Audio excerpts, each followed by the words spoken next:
이 아침 주시는 말씀은 출애굽기 21장 1절에서 6절 말씀입니다. 출애굽기 21장 1절에서 6절의 말씀 합독하십니다.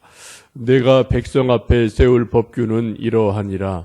내가 히브리 종을 사면 그는 엿새 해 동안 섬길 것이요 7째 해에는 몸값을 물지 않고 나가 자유인이 될 것이며 만일 그가 단신으로 왔으면 단신으로 나갈 것이요 장가 들었으면 그의 아내도 그와 함께 나가려니와 만일 상전이 그에게 아내를 주어 그의 아내가 아들이나 딸을 낳았으면 그의 아내와 그의 자식들은 상전에게 속할 것이요 그는 단신으로 나갈 것이로되 만일 종이 분명히 말하기를 내가 상전과 내 처자를 사랑하니 나가서 자유인이 되지 않겠노라 하면 상전이 그를 데리고 재판장에게로 갈 것이요 또 그를 문이나 문설주 앞으로 데리고 가서 그것에다가 송곳으로 그의 귀를 뚫을 것이라. 그는 종신토록 그 상전을 섬기리라. 아멘. 출애굽기 20장에는 우리가 어제 말씀 보신 것처럼 십계명에 대한 말씀을 보셨습니다. 십계명은 우리 모든 사람들이 시대와 공간과 인종을 초월해서 지켜야 될 자유의 대헌장임을 말씀드렸습니다. 우리 사람들이 십계명을 신실하게 잘 지킨다면 이 땅에 개인이든 사회든 국가든 참된 평화가 있고 자유가 있고 행복이 있음에 틀림이 없습니다. 그런데 우리 인간들이 타락했기 때문에 죄성이 있기 때문에 사실 십계명을 제대로 지키지 못하고 그로 인해서 수많은 개인 갈등 혹은 여러 가지 단체 국가 간의 갈등들이 있음을 보게 됩니다.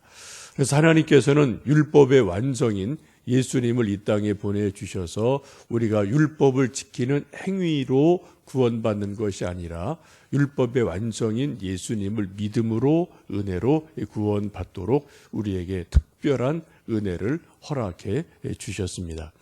이제 우리가 구원받은 이후에 믿음으로 은혜로 구원받은 이후에 그럼 율법이 어떻게 되는 것이냐? 율법을 용도 폐기해야 되냐? 아니면 나름대로 율법이 쓸모가 있느냐? 그런 고민이 우리에게 종종 일어납니다. 어떤 사람들은 먼저 우리가 은혜로 믿음으로 구원받았기에 이제 더 이상 우리는 율법에서 이거 여러 가지 저촉될 것이 없다, 눈치 볼 것 없다라고 보는 견해도 있고요. 그러나 또 칼빈 같은 경우는 우리가 은혜로 구원을 받았기에 오히려 더 율법을 잘 지켜야 된다라고 주장을 합니다. 그것을 칼빈은 율법의 제3용법이라고 이제 표현을 하는데, 우리가 율법으로 구원 얻은 것은 아니지만 은혜로 믿음으로 구원 얻은 것이지만 하나님의 사람이 됐기에 오히려 하나님의 뜻이 담긴 이 십계명을 율법을 더 잘 지켜야 된다. 그래서 더 도덕적이어야 되고 더 율법을 잘 지켜나가 자발적으로 지켜나가는 그러한 믿음이 있어야 된다. 율법을 지킴으로 더 본이 되는 삶을 살아야 된다라는 것이 이제 칼빈의 율법 제3용법이라는 것으로 해석을 하고 있습니다. 이것은 정확히 맞는 거죠. 우리가 율법을 지킴으로 구원받는 것은 절대 아닙니다. 그럴 수가 없어요. 우리 인간 자체가. 그러나 우리 하나님의 은혜로 구원을 얻었기에 분명히 십계명 속에 율법 속에는 하나님의 뜻이 거기 충분히 담겨 있거든요. 그러니까 하나님의 뜻을 더 헤아려서 옛날에는 억지로 했는데 이제는 뭐예요? 자발적으로 기쁜 마음으로 더 지키려고 애를 쓰는 것이 합당하다라고 이제 칼빈은 주장을 합니다. 이제 출애굽기 21장 이후에는 이제 이 십계명을 주시고 나서 실제적으로 아주 이제 구체적인 우리 생활에서 벌어지는 이런저런 범죄, 이런저런 일들이 있을 때 그걸 어떻게 처리해야 되느냐라는 그러한 문제를 다루고 있습니다. 예컨대 소나 양을 훔쳤다면은 그것에 대해서 4배, 5배 더 갚아야 된다.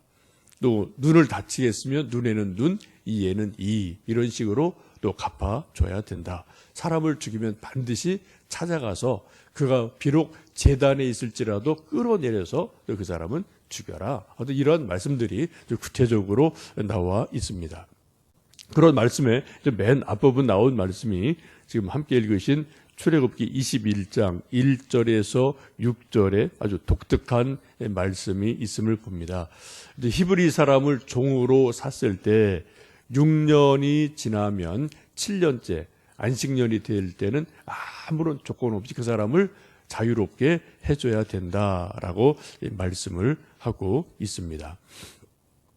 왜냐하면은 우리 모든 히브리인들은 다 하나님의 형상대로 지음받은 자유인이기 때문에 일시적으로 자기가 뭐 경제 생활을 잘못해서 아니면은 도둑질하다 잡히면은 4배, 5배를 갚아줘야 되기 때문에 그러다 보면은 빚을 질 수가 있거든요. 그래서 어쩔 수 없이 자기가 어떤 돈 많은 사람 집에 좀 종으로 팔려갈 때가 있습니다.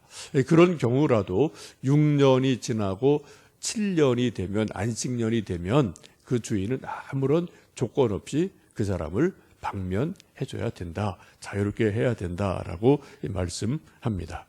이제 이것이 조금 더 확대된 것이 이제 소위 희년이라는 것이죠. 그래서 안식년이 7번 지난 50년째가 되면 이제 대사면을 이루어져서 희년 기쁨의 해가 돼서 이때는 뭐 땅도 집도 또 뭐 노예되었던 사람도 아무런 조건 없이 다 원상태로 복구가 되는 그러한 것이 하나님의 뜻이기도 합니다. 왜냐하면 하나님께서는 돈보다도 사람의 인권, 사람이 공평하게 살아야 된다. 사람이 자유롭게 살아야 된다라는 것을 더 소중하게 여기시는 것을 보게 됩니다. 그래서 6년간 열심히 일했으면 6년간 노동력으로 자기의 빚을 갚았기 때문에 이제는 7년째 되면은 자유를 줘라라고 말씀하고 있습니다. 이런 것들이 현대화된 것이 소위 주빌리 은행이라는 것이 있는데요. 그래서 개인이 어떤 좀 뭐 채무가 너무 많을 때 이런 것들을 좀 이렇게 잘 심사를 해서 이거 참 어쩔 수 없는 그러한 부득이한 경우다. 이런 것이 좀 생각이 되어지면 개인의 회상을 도와주는 그러한 일들이 뭐 세계 곳곳에 아직 소수지만 그러한 일들이 이곳저곳에 있음도 볼 수가 있습니다. 근데 한 가지 이제 문제가 되는 것은 이 종이 6년 열심히 일하고 7년 7번째 해가 되었을 때 이제 자유인이 되어지게 되는데 이 사람이 홀로 왔을 때는 홀로 나갈 수 있고요. 결혼한 사람이면 부부가 왔다 부부가 또 나가면 돼요. 이 사람이 종으로 들어왔다가 이제 그 주인 집에 여종이 있고 주인이 또 누구 여자를 소개해서 결혼을 한 경우에 이때 어떻게 하느냐라는 문제가 제기가 됩니다. 그때는 두 가지가 있는데 홀로 왔기 때문에 처자식을 그냥 그 주인 집에 두고 자기 혼자 나가는 것은 가능하고 자유합니다. 그래서 뭐 자기가 자유인이 될 수가 있어요. 근데 문제는 자기가 이제 주인 집에 얹혀 살다가 또 주인의 소개로 결혼을 했습니다. 그리고 처자식이 생겼어요. 이때 처자식이 너무나 귀하고 사랑스럽습니다. 또 주인도 한 6년 섬겨보니까 사람이 괜찮아요. 아주 인격적이고 또 뭐 사람 대접을 제대로 해주는 경우에 내가 뭐 능력이 없는데 나가서 혼자 또 생활하는 것도 어렵겠다. 그러니 이 주인 집에서 그냥 이대로 얹혀 사는 것도 좋겠다. 처자식이랑 같이 사는 것도 좋겠다. 그런 판단이 서면 자기가 그런 마음이 진심으로 있으면 그것을 주인에게 이야기하면 됩니다. 내가 주인을 사랑하고 주인이 주신 처자식을 내가 정말 사랑합니다. 홀로 나가서 못 살겠습니다. 내가 이 집에서 영원토록 죽을 때까지 당신을 섬기겠습니다. 종으로 섬기겠습니다. 라는 말을 하면 주인은 그 사람을 데리고 재판장에게로 가서 재판장 앞에서 그것을 확인하는 거죠. 일종의 공증을 받고 그리고 집 문설주나 집 기둥에 그 종의 귀를 갖다 대고 송곳으로 구멍을 뚫습니다. 그리고 나서 그 구멍 뚫은 것이 바로 나는 이 집의 영원한 종입니다. 나는 이 주인의 영원한 종이 되었습니다. 라는 그런 표식으로 이제 기둥에다가 귀를 대고 송곳으로 구멍을 뚫어서 종된 표시를 이 귀에다가 하는 일이 있었음을 보게 됩니다. 우리 출애굽기 21장 5절, 6절 말씀을 함께 그 부분을 읽어보십니다. 21장 5절, 6절입니다. 만일 종이 분명히 말하기를 내가 상전과 내 처자를 사랑하니 나가서 자유인이 되지 않겠노라 하면 상전이 그를 데리고 재판장에게로 갈 것이요 또 그를 문이나 문설주 앞으로 데리고 가서 그것에다가 송곳으로 그의 귀를 뚫을 것이라. 그는 종신토록 그 상전을 섬기리라 라고 말씀을 하고 있습니다. 참 재미난 말씀이죠. 어떻게 보면 또 합리적인 그런 말씀이기도 합니다. 그래서 뭐 길이 분명히 열려 있어요. 너가 자유하려면 자유해라. 그러나 홀로 가라. 왜? 그 여종을 주인이 주었기 때문에. 그래서 주인을 정말 너가 좋아하고 사랑하고 또 처자식을 정말 사랑한다면 이 집에 계속 좀 노동력을 제공하고 살아라. 근데 그런 선택권을 주면서 나갈 수 있도록 하게 됩니다. 오늘 본문 말씀 보시면 그런 말씀이 있죠. 내 처자를 사랑하고 내 상전을 사랑하면 율법은 대개 뭐예요? 이거는 좀 의무적으로 지키는 거예요. 어쩔 수 없이 지키는 경우가 참 많습니다. 근데 이 부분은 뭐예요? 사랑하는 마음이 진짜 있으면 그런 아주 중요하게 여기는 것을 보죠. 율법으로 지킬 때도 뭐예요? 우리 저나 여러분도 마찬가지죠. 법을 우리가 사랑해서 막 지키나요? 그런 거 참 힘들지 않습니까? 그러나 정말 처자식을 사랑한다면 그렇다면 이렇게 해라라고 아주 특별한 예외적인 규정을 주시는 것을 볼 수가 있습니다. 자기 귀에 구멍을 뚫는 것은 종된 표식을 나타내는 것을 볼 수가 있습니다. 이런 의미에서 우리 뭐 여자분들이나 또 요즘 뭐 젊은 청소년들, 대학생들 뭐 귀에 뭐 소위 피어싱이라는 거 뭐 한 개가 아니에요. 2개, 3개 뭐 양쪽에 뭐 하여튼 여러 개 또 뭐 코에 뭐 이렇게 하는 아이들도 종종 있는데 그것이 뭐 첫 번째는 자기가 이제 멋스럽게 뭐 장식품으로 하는 경우도 있습니다만 성경적인 의미를 보면 뭐예요? 나는 종입니다. 그 뜻이에요. 나는 종입니다. 라는 것을 볼 수가 있습니다. 이게 벌써 뭐 4,000년 전의 말씀이잖아요. 그죠? 적어도 3,500년 전의 말씀인데 그때 귀 뚫어라. 귀걸이 해라. 그럼 뭐예요? 나는 주인의 종입니다.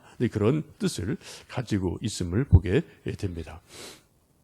우리 모두는 그리스도인들은 뭐 귀를 뚫었든 뚫을지 않았든 영적인 의미로 보면 우리 모두는 예수님의 종이 됩니다. 그래서 우리가 예수님을 부를 때 호칭을 주 예수 그리스도라고 우리가 예수님을 부르게 되죠. 예수님께 풀네임을 부를 때요. 그때 주라는 뜻이 이제 영어로 로드라는 말이지 않습니까? 소문자 LORD, 로드는 뭐예요? 주인 그런 뜻이고요. 대문자 로드, LORD는 왕 혹은 예수님, 뭐 여호와 하나님 이런 뜻이 있거든요. 성경에서는 이제 대문자 로드를 쓰죠. 그래서 우리가 하나님의 우리는 종이다.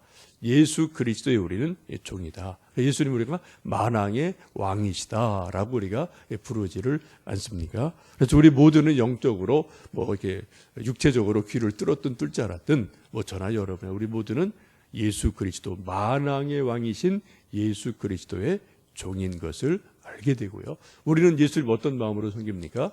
두려움으로 율법으로 섬기는 것이 아니라 받은 은혜가 크기에 우리가 사랑함으로 예수님을 섬기는 그러한 존재들이 바로 그리스도인입니다. 그래서 우리가 예수님 부를 때 주 예수 그리스도 나의 주인님, 나의 왕이신 주님 그런 뜻으로 우리가 주님 이렇게 우리가 종종 부르고 또 그런 마음가짐을 가지고 있습니다. 우리가 아까 찬송 28장 3절에 보시면 주의 은혜 사슬대사 나를 주께 매소서라는 가사가 있는데요. 사슬로 맨다는 것은 뭐 이제 구속받는다는 거고요. 종이라는 거죠. 그죠? 그래서 우리가 이렇게 그것도 이제 뭐 어떤 끈이 아니라 실이 아니라 그냥 쇠 사슬로 우리를 꽁꽁 묶고 우리를 꼼짝 못하는 겁니다. 그런데 성경에서 말씀하고 또 찬송이 고백하기를 우리를 어떤 사슬로요? 주님의 은혜의 사슬로, 하나님 은혜의 사슬로 나를 예수님에게 꽁꽁 묶어주세요 라고 찬송하는 것을 봅니다. 이것을 보면 의미는 같은 거죠. 귀를 뚫어서 내가 주인의 종이 되었습니다 라고 고백하는 것처럼 은혜의 사슬로 나를 예수님에게 꽁꽁 묶어서 예수님에게서 떠나지 않게 해주세요 라고 고백하는 것을 볼 수가 있겠습니다. 이 아침 출애굽기 21장 말씀을 다시 한번 기억하시면서 우리가 뭐 육체적으로 기둥에 대고 뭐 이렇게 송곳으로 귀를 뚫지는 않지만 뭐 제가 또 여러분 귀를 뭐 뚫을 수도 없죠, 그죠? 큰일 나겠죠. 그러나 우리가 좀 기도하면서 하나님, 이 시간 제가 주님 앞에 교회 기둥에 제 귀를 대고 주님 송곳으로 제 귀를 확 뚫어주세요. 제가 주님의 종된 것을 인쳐주세요. 그런 좀 마음을 가지시면서 나는 주님의 종입니다. 주님의 자유한 종이고 주님을 사랑하는 종입니다. 나는 그리스도인입니다. 그런 마음으로 우리가 주님을 높이고 또 주님의 종된 인생인 것을 감사하며 기도하는 이 시간 될 수 있기를 원합니다. 함께 기도하시겠습니다.